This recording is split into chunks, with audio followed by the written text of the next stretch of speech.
Gue itu waktu di Surabaya, hidup gue itu sangat diprotek sama orang tua. Iya, jadi pulang harus dijemput supir. Kayak Whitney Houston dong ya, kayak Whitney Houston ya. Di film Bodyguard itu kan ada bodyguardnya. Jadi nggak kalau ibarat supirnya telat, gue harus nunggu, nggak boleh naik beca, nggak boleh naik sepeda kayak gitu. Which is salah besar hidup kayak gitu. Emang pengennya gimana lu sebenarnya kalau misalkan? Ya lu kalau anak-anak gitu dilepas biar dia punya, lu bangun rasa independen.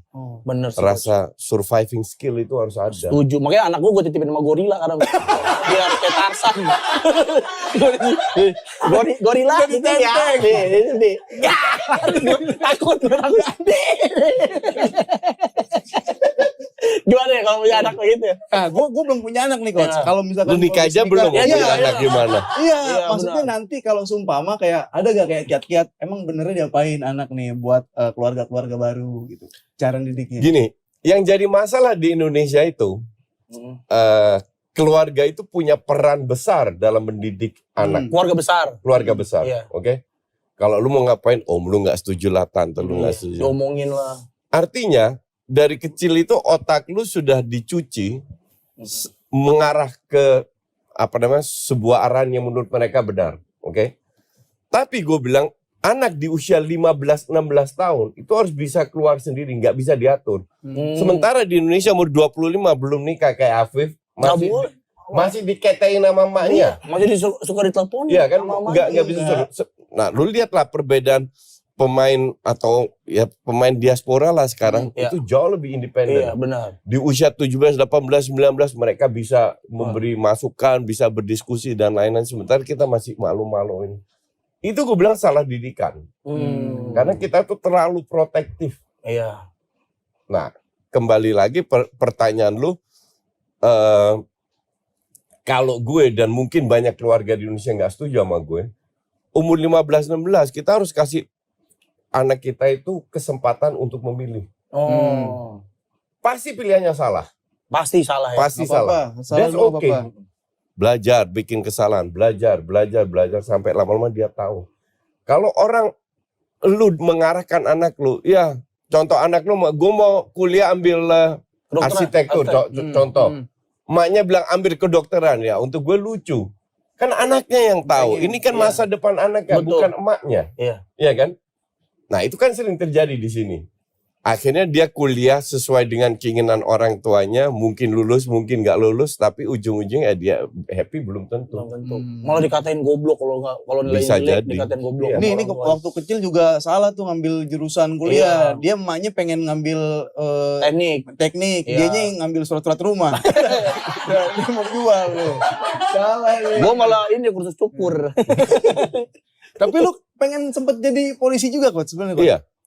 Gue tuh beruntung punya orang tua yang cukup liberal. Dalam arti, lu mau apa ya jalanin. Kalau lu bikin kesalahan ya lu yang tanggung. Orang tua lu gitu coach? Iya. Orang tua lu ini orang bule? Enggak. Tapi demen musik-musik bule enggak? Musik. Musik luar. Soalnya kan jarang yang begitu coach. Mas gua kan, lu sendiri bilang di Indonesia itu keluarga tuh. Nah, tadi kenapa orang tua lu bisa berpikir moderat? Ya karena mungkin kita tinggal di Belanda ya. Kan let's say gue kesana tahun 79 itu umur 12 tahun. Oke. Di sini ibarat lu cuman begini, gue minta apa aja dapat. Bener-bener minta apa aja dapat. Nasi goreng. Jadi contoh. Tuyul. Dibeliin pakai pita tuyul. Nih Justin.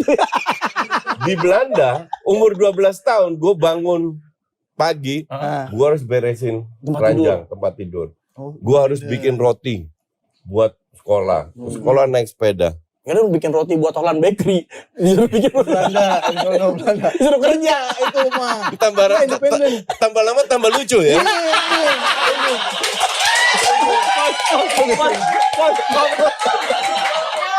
Kalau udah mampu kena. Ada box gak? Tolong di packing dulu. Dikirim kemana gitu.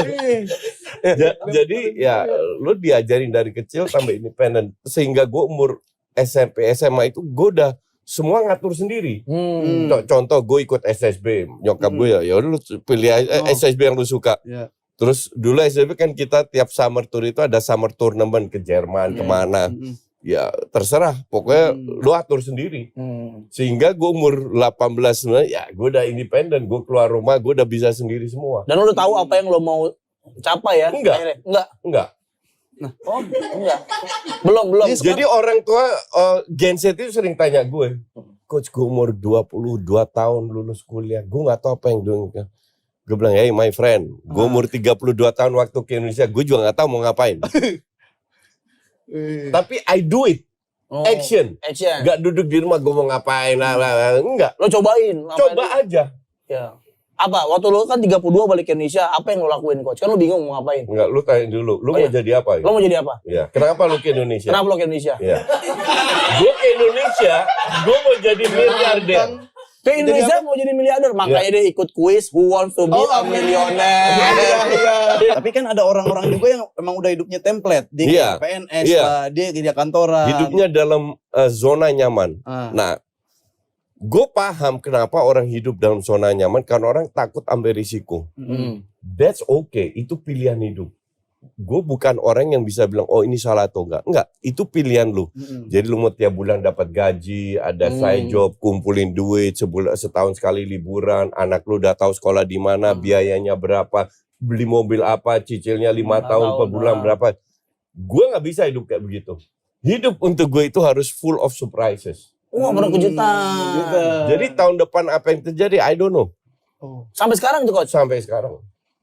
Tapi sekarang karena banyak pengalaman hidup, ups and down, gue lebih bikin pondasi gue lebih kuat lah. Wah, ini berarti emang yang bukan kayak ngeplan 5 tahun gitu, ngeplan 10 tahun. Emang udah jalanin aja dulu. Terlalu dinamika. Lu minggu depan hidup aja belum tahu. Gimana lu ngeplan 5 tahun? Tapi ngomelin dulu. Itu. Penting gak? Gimana lu bisa ngeplan 5 tahun? Itu yang gue bikin kesel waktu gue di Belanda, kan gue kerja juga dari SD, setahun SD belajar bahasa Belanda, kan kelas 6 naik kelas 6, terus SMP, SMA, sambil SMA gue udah kerja nih, SMP gue udah kerja, side job di restoran, sehari seminggu sekali, terus kuliah, terus gue kerja, setiap kali gue ngelamar kerjaan, pertanyaan sama, 5 tahun ke depan lu mau ngapain? Oh, ditanya gitu. Ditanya gitu pasti kan, sama interviewer. Jawabannya? Lu tau kenapa? Kenapa? Karena society ini dibuild untuk lu menjadi bagian dari sosial ekonomi. Apa namanya? Kalau semua berpikir begitu, lu akan bagian dari perusahaan lah apa. There is no space in this society untuk orang yang kreatif, yang anti mainstream, yang punya keinginan yang berbeda. Pasti susah sih, Coach. Pasti susah dulu kan. Iya. Lu sampai momen ini kan makan nasi lauknya tangan kiri kan? Iya. Saya hari ini nasi lauknya angin, Coach. Ya kelihatan muka lu susah sih. Tapi kan ini orang ngeliatnya kayak ya udah Koji sekarang member, ada YouTube di mana-mana, iya, duitnya gitu kan, banyak. branded. Boleh ada di boleh enggak? Minta duit. Tapi lu nanya apa emang tadi? Gue mau nanya itu, boleh minta duit. Tapi minjem duit lagi syuting. Apa? Pernah gak Coach ada di titik terendah banget dalam hidup? Pernah. Gimana dan ngapain? Apa aja terendah tuh kan beda-beda tiap orang. Terendah lu apa? Gue ini orangnya risk taker. Jadi gue ambil risiko. Risiko terus. Jadi gue kelola duit dari investor. Tapi gue suka gali lubang tutup lubang. Ibarat gue pinjem duit, enggak. Gue bisnis lapangan kan dulu. Lapangan futsal. Kan. Oh, bikin lapangan futsal. Ya. Itu gue jual ratusan dari Sabang sampai Merauke. Kan dapat kredit setengah tahun. Pokoknya ibarat gue beli sekarang bayarnya setengah tahun. Iya. Nah kan tapi langsung dapat untung. Iya. Nah untung ini gue kumpulin, gue invest lagi. Ngerti nggak? Iya ngerti. Nah untung dari sini, pinjem duit lagi, invest lagi. Yang terjadi sekarang ambruk semua. Waduh. Jadi lo harus bayar tambah. Tapi gue nggak pernah lari dari tanggung jawab gue. Dalam arti kalau gue ketemu debt collector itu udah puluhan kali. Takut kali kok. Enggak, kenapa harus takut? Enggak, debt collectornya takut. Dikatain tolol. Tolol kamu.